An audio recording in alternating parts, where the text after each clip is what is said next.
America के हजारों भारतीयों को देश से निकाल रहा बाहर, क्या है इसकी बड़ी वजह? इन सभी मुद्दों पर हम चर्चा करेंगे इस गगन टीवी के इस एपिसोड में। अमेरिका दुनिया के उन सभी देशों में शामिल है जहां सबसे ज़्यादा भारतीय रह रहे हैं। अमेरिका जाने का क्रेज भारतीयों के बीच इतना ज़्यादा है कि वो अवैध तरीके से भी देश में एंट्री करते हैं। इस वजह से कई मौके पर उन्हें डिपोर्ट करने की भी नौबत आ जाती है। तो चलिए चलते हैं, इस खबर को पूरी विस्तार से जानते हैं। अमेरिका में अगले महीने यानी जनवरी में डोनाल्ड ट्रंप एक बार फिर से राष्ट्रपति पद की शपथ लेने वाले हैं। ट्रंप के कार्यकाल में इमिग्रेशन पॉलिसी कड़ी की जाने वाली है, जिसका असर विदेशी लोगों पर सीधे तौर पर पड़ने वाला है।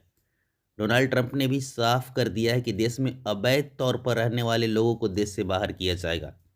US immigration and custom enforcement के मुताबिक अमेरिका में 14.5 लाख ऐसे लोग हैं जो अवैध तरीके से अभी भी रह रहे हैं। आईसीई के डेटा से यह भी पता चलता है कि इन 14.5 लाख लोगों में करीब 18,000 भारतीय नागरिक हैं जिनके पास अमेरिका में रहने के लिए वैध डॉक्यूमेंट नहीं है। सिर्फ इतना ही नहीं, बल्कि ये लोग अवैध तरीके से अमेरिका में दाखिल हुए हैं। इनमें से ज़्यादातर लोग छोटी छोटी नौकरियां करते हैं। हालांकि अब इन लोगों को देश से बाहर निकालने यानी डिपोर्ट करने की तैयारी चल रही है।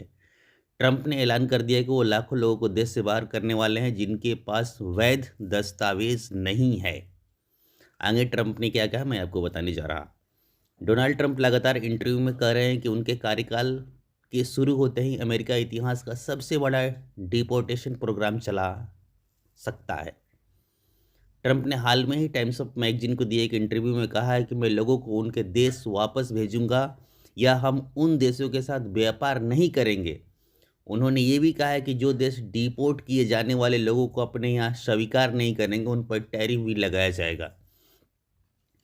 अमेरिका के नवनिर्वाचित राष्ट्रपति ट्रंप ने मैं उन्हें अवैध रूप से रहने वाले लोगों को बाहर निकालना चाहता हूं और देश को उन्हें वापस लेना होगा। अगर वे उन्हें वापस नहीं लेते हैं तो हम उन देशों के साथ व्यापार नहीं करेंगे और हम उन पर अच्छा खासा टैरिफ भी लगाएंगे। अमेरिका में बिना किसी वैध दस्तावेज के रहने वाले भारतीयों के लिए लीगल स्टेटस हासिल करना बहुत मुश्किल है। इस बात से उन्हें डिपोर्ट किए जाने का सामना करना पड़ेगा। तो चलिए चलते चलते ये भी जान लें कि सबसे ज़्यादा अवैध नागरिक किस देश के हैं। भारत उन देशों में शामिल नहीं है जिसके नागरिक अमेरिका में सबसे ज़्यादा अवैध तरीके से रह रहे हैं। इस लिस्ट में पहला नाम